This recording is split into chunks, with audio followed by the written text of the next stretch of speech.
Bismillahirrahmanirrahim. Assalamualaikum warahmatullahi wabarakatuh. Perkenalkan, nama saya Rahmanika Amalia.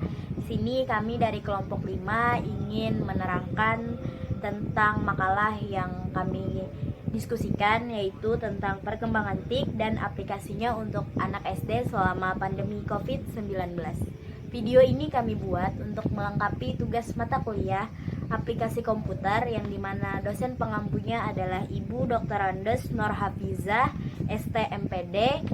Dan di sini kelompok kami beranggotakan yaitu saya sendiri Rahmanika Amalia sebagai moderator, dan yang kedua itu ada Nahdia Mahmudah, yang ketiga ada Khairun Nisa, yang keempat ada Gina Hayati, yang kelima ada Selviana Anissa, dan yang keenam yang terakhir ada Wanda Aulia.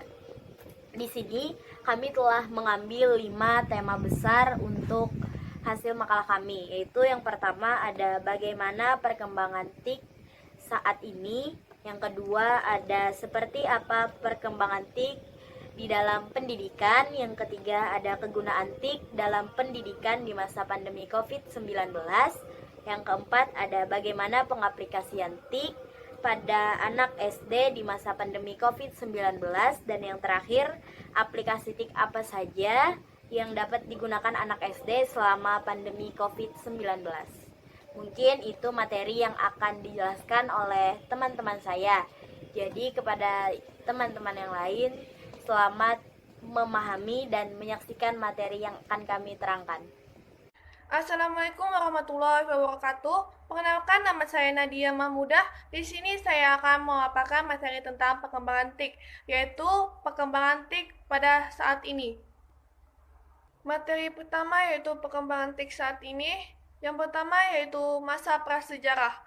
Pada awalnya, teknologi informasi yang dikembangkan manusia pada masa ini berfungsi sebagai sistem untuk pengenalan bentuk-bentuk yang mereka kenal. Mereka menggambarkan informasi yang mereka dapatkan pada dinding-dinding gua tentang berburu dan binatang buruannya. Pada masa ini mereka mulai melakukan pengidentifikasian benda-benda yang ada di sekitar lingkungan mereka tinggal. Yang kedua yaitu masa sejarah. Pada masa ini teknologi informasi belum menjadi teknologi massal seperti yang kita kenal sekarang ini. Teknologi informasi masih digunakan oleh kalangan-kalangan terbatas saja, dan digunakan pada saat-saat khusus dan mahal. Yang ketiga yaitu pada tahun 3000 sebelum Masehi. Pada tahun ini, untuk yang pertama kali, tulisan digunakan oleh bangsa Sumeria dengan menggunakan simbol-simbol yang dibentuk dari piktograf sebagai huruf. Simbol atau huruf-huruf ini juga mempunyai bentuk bunyi yang berbeda atau penyebutan, sehingga mampu menjadi kata, kalimat, dan bahasa. Yang keempat yaitu pada tahun 2900 sebelum Masehi. Penggunaan huruf hieroglif pada bangsa Mesir kuno. Hieroglif merupakan bahasa simbol di mana setiap ungkapan diwakili oleh simbol yang berbeda, yang ketika digabungkan menjadi satu akan mempunyai cara pengucapan dan arti yang berbeda. Bentuk tulisan dan bahasa hieroglif ini lebih maju dibandingkan dengan tulisan bangsa Sumeria. Yang kelima yaitu pada tahun 500 sebelum Masehi. Serat papirus digunakan sebagai kertas. Kertas yang terbuat dari serat pohon papirus yang tumbuh di sekitar sungai Nil ini menjadi media menulis atau media informasi yang lebih kuat dan fleksibel dibandingkan dengan lempengan tanah liat yang sebelumnya digunakan sebagai media informasi. Yang keenam yaitu pada tahun 105 Masehi. Bangsa Cina menemukan kertas-kertas yang ditemukan oleh bangsa Cina pada masa ini adalah kertas yang kita kenal sekarang. Yang ketujuh yaitu pada masa modern yaitu pada tahun 1400 Masehi sampai dengan sekarang. Yang pertama yaitu tahun 1455, mesin cetak yang menggunakan 4 huruf yang terbuat dari besi yang bisa diganti-ganti dalam bingkai yang terbuat dari kayu dikembangkan untuk pertama kalinya oleh Johann Gutenberg. Yang kedua yaitu pada tahun 1830, Augusta Lady Biron menulis program komputer yang pertama di dunia bekerjasama dengan Charles Babbage menggunakan mesin anitikalnya. Yang ketiga yaitu pada tahun 1837, Samuel Morse mengembangkan telegraf dan bahasa kode Morse bersama Sir William Cooke dan Sir Charles Wheatstone yang dikirim secara elektronik antara dua tempat yang berjauhan melalui kabel yang menghubungkan kedua tempat tersebut. Yang keempat yaitu pada tahun 1861, gambar bergerak yang proyeksikan ke dalam sebuah layar pertama kali digunakan sebagai cikal bakal film sekarang. Tahun 1876, Melifier Dewey mengembangkan sistem penulisan desimal. Tahun 1877, Alexander Graham Bell menciptakan dan mengembangkan telepon yang dipergunakan pertama kali secara umum. Fotografi dengan kecepatan tinggi ditemukan oleh Edward Muybridge. Yang kelima yaitu tahun 1899, dipergunakan sistem penyimpanan dalam tape atau pita magnetis yang pertama. Yang keenam pada tahun 1923, G. Forkin menciptakan tabung TV yang pertama. Yang ketujuh, tahun 1940 dimulainya pengembangan ilmu pengetahuan dan bidang-bidang informasi pada masa Perang Dunia II yang digunakan untuk kepentingan pengiriman dan penerimaan dokumen-dokumen militer yang disimpan dalam bentuk magnetic tape. Yang kedelapan yaitu pada tahun 1945, Van Neva Bass mengembangkan sistem pengkodean menggunakan hypertext. Yang kesembilan, pada tahun 1946, komputer digital pertama di dunia ENIAC dikembangkan. Yang ke-10, tahun 1948, para peneliti di Bell Telephone mengembangkan transistor. Yang ke-11, pada tahun 1957, Jane Horney mengembangkan transistor planar. Yang ke-12 yaitu pada tahun 1962, Rand Paul Baran dari perusahaan RAND ditugaskan untuk mengembangkan suatu sistem jaringan desentralisasi yang mampu mengendalikan sistem pemboman dan peluncuran peluru kendali dalam perang nuklir. Tahun 1969, sistem jaringan yang pertama dibentuk dengan menghubungkan 4 nodes atau titik antara University of California, SRI atau Stanford, University California of Santa Barbara, dan University of Utah dengan kekuatan 50 kbps. Yang ke-13 yaitu pada tahun 1972, Ray Tomlinson menciptakan program email yang pertama. Yang ke-14 yaitu pada tahun 1973 sampai 1990, istilah internet diperkenalkan dalam sebuah paper mengenai TCP atau IP. Kemudian dilakukan pengembangan sebuah protokol jaringan yang kemudian dikenal dengan nama TCP atau IP yang dikembangkan oleh grup dari DARPA. 1981, National Science Foundation mengembangkan backbone yang disebut CSNet dengan kapasitas 56 kbps untuk setiap institusi dalam pemerintah. Kemudian pada tahun 1986, IETV mengembangkan sebuah server yang berfungsi sebagai alat koordinasi di antara DARPA, ARPANET, DDN, dan Internet Gateway. Yang ke-15 yaitu pada tahun 1991 sampai sekarang. Sistem bisnis dalam bidang ilmu teknologi pertama kali terjadi ketika CERN dalam menanggulangi biaya operasionalnya memungut bayaran dari para anggotanya. Yang ke-16 yaitu pada tahun 1992 pembentukan komunitas internet dan diperkenalkannya istilah World Wide Web oleh CERN. Yang ke-17 yaitu pada tahun 1993 NSF membentuk Inter-NIC untuk menyediakan jasa pelayanan internet menyangkut direktori dan penyimpanan data serta database atau oleh AT dan T. Jasa registrasi oleh Network Solution Inc.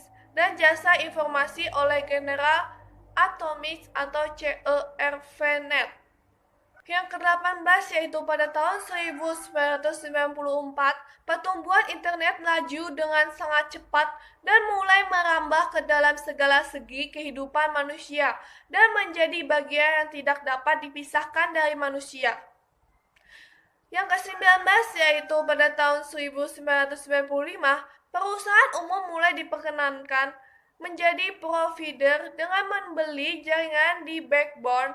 Langkah ini memulai pengembangan teknologi informasi, khususnya internet dan penelitian-penelitian untuk mengembangkan sistem dan alat yang lebih canggih. Sekian materi yang saya paparkan. Materi selanjutnya akan disampaikan oleh teman saya. Perkenalkan, nama saya Hairunisa dengan nomor absen 58. Di sini saya akan melanjutkan materi yang telah disampaikan oleh teman saya sebelumnya, yaitu mengenai perkembangan TIK dalam pendidikan.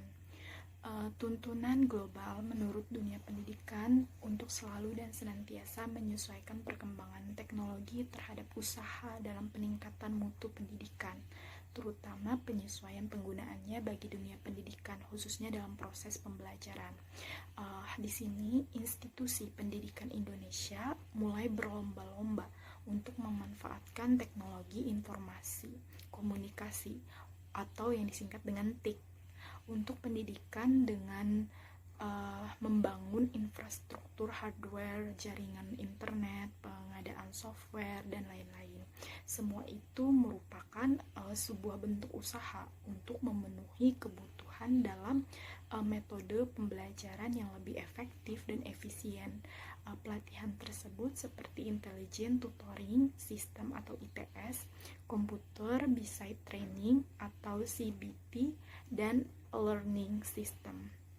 Lalu, menurut Rosenberg 2001, dengan berkembangnya penggunaan TIK, ada 5 pergeseran dalam proses pembelajaran. Yang pertama, dari pelatihan ke penampilan. Yang kedua, dari ruang kelas ke di mana saja dan kapan saja. Yang ketiga, dari kertas ke online atau saluran. Lalu yang keempat, itu fasilitas fisik ke fasilitas jaringan kerja. Lalu yang kelima itu dari waktu siklus ke waktu nyata. Untuk pendidikan di masa yang mendatang itu akan bersifat luas atau fleksibel, terbuka dan dapat diakses oleh siapa saja yang memerlukan tanpa pandang jenis kelamin, usia, maupun pendidikan terakhir orang tersebut. Ini dilakukan oleh jaringan informasi yang memungkinkan berinteraksi dan kolaborasi, bukan berorientasi pada gedung sekolah. Lalu Rosenbrunn juga menambahkan bahwa komunikasi sebagai media pendidikan dilakukan dengan menggunakan media-media komunikasi seperti telepon, komputer, internet, email, dan sebagainya. Untuk saat ini, seperti kita ketahui, Indonesia dan dunia sedang dilanda pandemi virus corona, di mana aktivitas kita dibatasi, termasuk dalam persekolahan, sehingga tidak ada lagi untuk saat ini sekolah tatap muka. Nah, untuk mengantisipasinya, kita bisa memerankan TIK dalam hal ini, seperti penggunaan aplikasi Zoom, Google Meet, Classroom, sehingga pembelajaran tetap dapat dilakukan. Nah, untuk masa ini, orang-orang terus berupaya untuk mengembangkan aplikasi tersebut hingga dapat membantu kehidupan manusia ke depannya. Lalu, penggunaan TIK dalam proses pembelajaran sangat diperlukan agar pembelajaran dapat berjalan efektif, efisien, dan menarik perhatian peserta didik saat ini yang sudah disebut sebagai generasi Z. Oke, jadi generasi Z ini mereka tidak menyukai hal-hal ribet, mereka lebih menyukai hal-hal yang simpel. Seperti kita ketahui, pada zaman dulu, pada beberapa waktu yang lalu, kita masih menggunakan buku kamus besar, buku paket, dan buku tulis. Itu jelas memberatkan siswa tersebut. Untuk saat ini, kita bisa menggunakan PDF atau e-book, electronic book. Nah, itu bisa diakses dengan menggunakan smartphone yang kalian miliki. Kalian bisa mengunduhnya, dan dalam satu file tersebut itu bisa menampilkan satu buku atau mungkin kamus, sehingga itu mempermudah generasi saat ini. Sekian pemaparan dari saya. Pemaparan selanjutnya akan dilanjutkan oleh teman saya.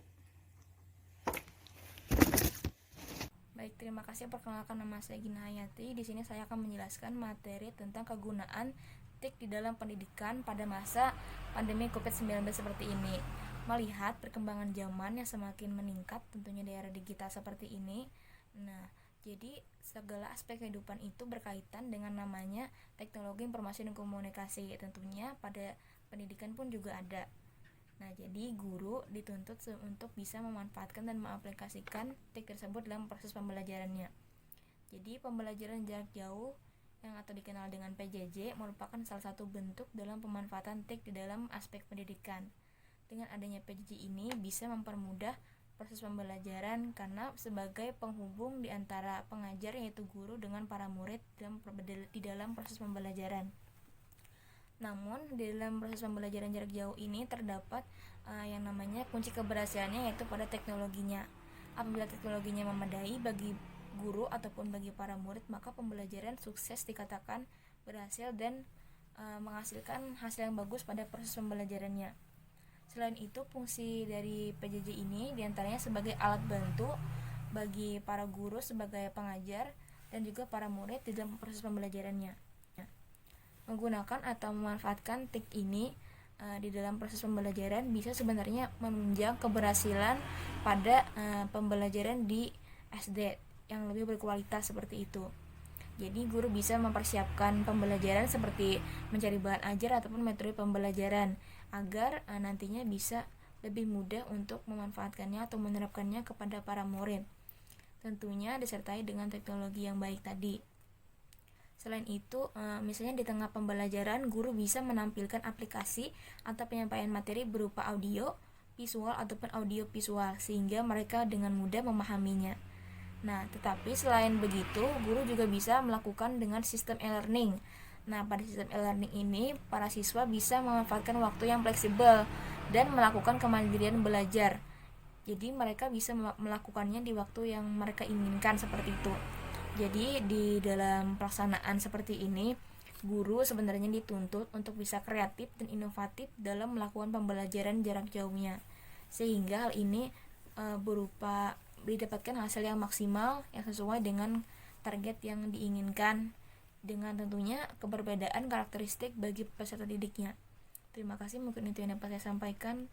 Wassalamualaikum warahmatullahi wabarakatuh. Perkenalkan, saya dengan nomor absen 14 dengan nama Selviana Anissa dan NIM 20 10 12 53 227. Saya Selviana Anissa akan menjelaskan tentang pengaplikasian TIK pada anak SD di masa pandemi COVID-19. Pada masa pandemi ini tidak boleh berkumpul, maka diadakan sekolah daring atau online dengan menggunakan teknologi baik HP maupun komputer. Dalam hal ini, peran teknologi dalam pendidikan sangat dibutuhkan agar pembelajaran jarak jauh dapat berlangsung secara efektif. Teknologi memiliki peran yang sangat penting dalam pelaksanaan kegiatan belajar mengajar. Penggunaan media pembelajaran ini membantu guru dan siswa untuk tetap saling terhubung selama pemberian materi atau tugas serta pengumpulan tugas. Meskipun pembelajaran tidak lagi dilakukan secara langsung, tetapi saat ini sudah banyak aplikasi atau media belajar dan komunikasi yang dapat menunjang kegiatan belajar mengajar antara guru dengan siswa. Sebelumnya, teknologi pembelajaran sudah tersedia, namun belum sebanyak saat ini dan penggunaannya juga belum seinsentif seperti di masa COVID-19. Sebelumnya di sini kita akan mengenal dulu apa sih pendidikan jarak jauh itu. Pada dasarnya, pendidikan jarak jauh merupakan metode di mana peserta didik dengan pengajar berada di lokasi yang berbeda, sehingga diperlukan sistem telekomunikasi yang interaktif untuk dapat terhubung satu sama lain. Pada pembelajaran jarak jauh, peran teknologi dalam pendidikan sangat dibutuhkan, mengingat pembelajaran dilakukan secara daring atau online. Adapun beberapa karakteristik dari pendidikan jarak jauh yang membedakan dengan metode pendidikan di kelas, yaitu yang pertama ada siswa dan guru melakukan kegiatan belajar mengajar dalam ruangan atau tempat berbeda. Yang kedua ada pemberian tugas dan penyampaian materi serta proses pembelajaran dilakukan menggunakan teknologi komunikasi dan informasi. Sehingga peran teknologi dalam pendidikan sangat penting saat pembelajaran. Adapun beberapa peran teknologi di dalam pendidikan di masa pandemi COVID-19. Yang pertama ada 1. Memberikan pengalaman belajar yang berbeda saat terjadi perubahan metode pembelajaran, maka siswa dan guru harus beradaptasi dengan baik serta mampu mengatasi beberapa hal yang berbeda dari sebelumnya. Jika sebelumnya siswa hanya fokus belajar melalui buku, namun kini sudah bisa belajar secara digital melalui aplikasi atau platform pembelajaran. Selain itu, pemberian tugas dan pengumpulan tugas juga dilakukan secara online. Hal ini juga dapat menumbuhkan sikap serta keterampilan siswa dalam bidang teknologi. Yang kedua ada agar belajar tetap efektif, manfaat teknologi dalam pendidikan yaitu dapat menciptakan suasana belajar tetap efektif meskipun tidak dapat bertemu secara langsung. Karena teknologi bukan hanya memberikan manfaat untuk siswa, tetapi juga bagi guru untuk memberi materi pelajaran. Selain tetap efektif, proses pembelajaran juga akan lebih menarik, di mana teknologi atau media pembelajaran bisa membangkitkan keingintahuan siswa serta merangsang mereka untuk terus berinteraksi dengan bereaksi dengan penjelasan guru. Teknologi juga bisa menimbulkan sikap positif dari siswa selama pembelajaran, mengingat siswa bisa menyajikan pesan konkret disertai dengan contoh yang dapat meyakinkan siswa akan materi pelajaran yang dipelajari. Yang ketiga yaitu ada kemudahan untuk menyebarkan informasi.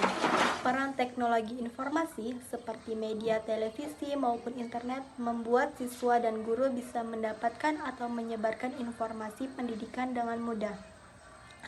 Pasalnya, ada banyak informasi mengenai dunia pendidikan Indonesia yang berterbaran di internet. Saat pihak sekolah ingin memberikan informasi kepada guru dan murid, maka penggunaan teknologi sangat berperan penting untuk menyampaikan informasi tersebut dengan jelas. Meskipun guru dan murid serta pihak sekolah tidak dapat berkomunikasi langsung secara tatap muka, namun dengan adanya media informasi, maka mereka akan saling terhubung. Bahkan pemerintah pun menggunakan internet atau media sosial untuk bisa terhubung dengan masyarakat. Yang keempat yaitu ada komunikasi siswa dengan guru. Seperti yang diketahui sebelumnya, peran teknologi dalam pendidikan di masa pembelajaran jarak jauh selama COVID-19 itu sebagai media komunikasi dan bersosialisasi antar siswa dengan guru.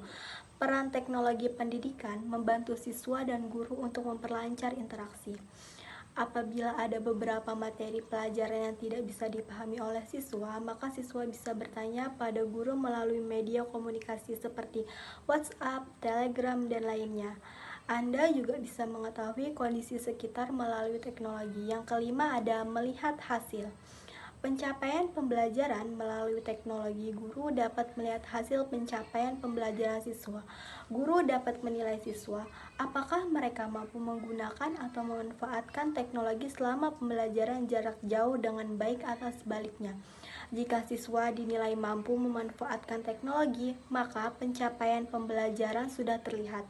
Namun, jika belum, maka guru berperan untuk memberikan pengetahuan teknologi kepada siswa. Pencapaian pembelajaran juga dapat dilihat melalui tugas yang dikerjakan siswa, ketepatan dalam mengumpulkan tugas, kedisiplinan siswa dalam mengikuti kelas online, dan lainnya. Sekian penjelasan yang saya sampaikan. Materi selanjutnya akan dijelaskan oleh teman saya, yaitu Wanda Aulia.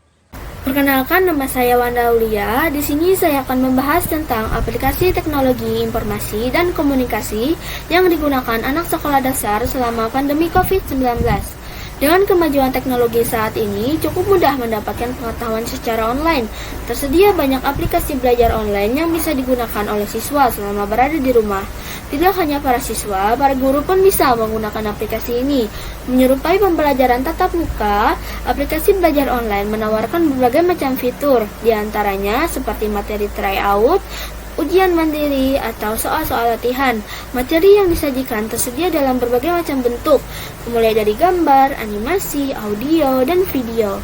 Dengan mengenalkan internet, orang tua bisa membantu memilihkan materi untuk anak-anak. Siswa juga bisa langsung memilih sesuai dengan minat, dan guru bisa terus mengajar. Bagi yang masih harus belajar secara online, terdapat beberapa aplikasi yang dapat membantu proses belajar. Melansir dari laman resmi Kemendikbud RI, berikut ada 12 aplikasi yang dapat diakses siswa untuk belajar di rumah. Yang pertama ada Rumah Belajar. Rumah Belajar merupakan aplikasi belajar daring yang dikembangkan oleh Kemendikbud dengan tujuan untuk menyediakan alternatif sumber belajar dengan memanfaatkan teknologi. Yang kedua ada Meja Kita. Penyajian materi dilakukan secara tematis dan dilengkapi forum diskusi yang bisa dimanfaatkan untuk tanya jawab. Yang ketiga ada Indonesia X. Indonesia X telah berpengalaman dalam mendukung penyediaan akses belajar bagi masyarakat melalui kursus-kursus berkualitas yang dibawakan oleh para instruktur terbaik bangsa. Yang keempat ada Google for Education. Untuk mendukung belajar daring terutama yang diterapkan oleh berbagai daerah pada isu COVID-19, Google for Education menyediakan layanan menggunakan Chromebooks dan G Suite yang memungkinkan pembelajaran virtual walau koneksi internet yang rendah. Yang kelima ada Kelas Pintar. Kelas Pintar merupakan salah satu penyedia sistem pendukung edukasi di era digital yang menggunakan teknologi terkini untuk membantu murid dan guru dalam menciptakan praktik belajar mengajar yang terbaik. Yang keenam ada Microsoft Office 365. Microsoft menyediakan layanan Office 365 yang digunakan oleh guru dan para siswa secara gratis dan bukan versi percobaan. Yang ketujuh ada Kuiper School. Kuiper School menawarkan cara belajar inovatif untuk proses belajar mengajar. Yang kedelapan ada Ruang Guru. Ruang Guru merupakan layanan belajar berbasis teknologi termasuk layanan kelas virtual, platform ujian online, video belajar berlangganan, marketplace, les privat, serta konten-konten pendidikan lainnya yang bisa diakses melalui web ataupun aplikasi. Yang kesembilan ada Sekolahmu. Pada program belajar tanpa batas, sekolahmu menyediakan live streaming mata pelajaran dengan jenjang yang telah ditentukan. Yang ke-10 ada Genius. Genius memiliki program belajar mandiri di rumah dengan menyediakan puluhan ribu video materi belajar lengkap untuk jenjang SD, SMP, SMA, untuk kurikulum KTSP, kurikulum 2013, kurikulum 2013 revisi. Selain itu, siswa juga dapat mengakses materi belajar lengkap untuk persiapan UNBK, UTBK, dan lain-lain. Yang ke-11 ada Kiska Webback. Guru akan belajar seperti biasa melalui video termasuk berbagi konten presentasi dan berinteraksi dalam papan tulis digital melalui layar komputer atau smartphone. Yang ke-12 ada Brandly Indonesia. Siapa yang tidak tahu dengan Brandly Indonesia? Dengan sekitar 25 mata pelajaran dari SD hingga SMA, mulai dari seni, ekonomi, sejarah, hingga berbagai macam bahasa seperti bahasa Inggris, Arab, Prancis, dan lain-lain, menjadikan Brainly ruang belajar bersama bagi sekitar 200 juta pengguna. Bergabung di Brainly, siswa tidak hanya mengajukan pertanyaan, tapi juga pengguna bisa mendapatkan jawaban dengan penjelasan. Selain menambahkan wawasan, pengguna juga bisa menambahkan teman baru. Sekian yang dapat saya sampaikan, saya ucapkan terima kasih. Ya, dengan berakhirnya pemaparan materi tadi, maka berakhir pula penjelasan dari kelompok kami. Terima kasih kepada teman-teman pemateri yang telah memaparkan materinya. Dan di sini saya ingin membacakan sedikit kesimpulan tentang materi yang telah dijelaskan, yaitu teknologi informasi merupakan penggabungan sistem informasi dengan menggabungkan antara teknologi komputer dengan telekomunikasi. Dan penggunaan TIK mampu membuat pembelajaran lebih berkualitas. Dan telah kita ketahui dengan kemajuan teknologi khususnya di masa pandemi ini sangat berguna, yaitu kita bisa menggunakannya dalam kegiatan pelajaran belajar mengajar, di mana dengan masa pandemi seperti ini kita tidak boleh saling bertatap muka atau bertemu langsung. Maka dengan adanya kemajuan teknologi kita masih bisa menjalankan pendidikan, yaitu dengan menggunakan aplikasi-aplikasi yang telah dibuat. Dan saya mewakili kelompok 5 memohon maaf sebesar-besarnya apabila ada kesalahan dalam penyampaian materi kami. Dan kepada teman-teman yang telah memperhatikan, terima kasih. Wassalamualaikum warahmatullahi wabarakatuh.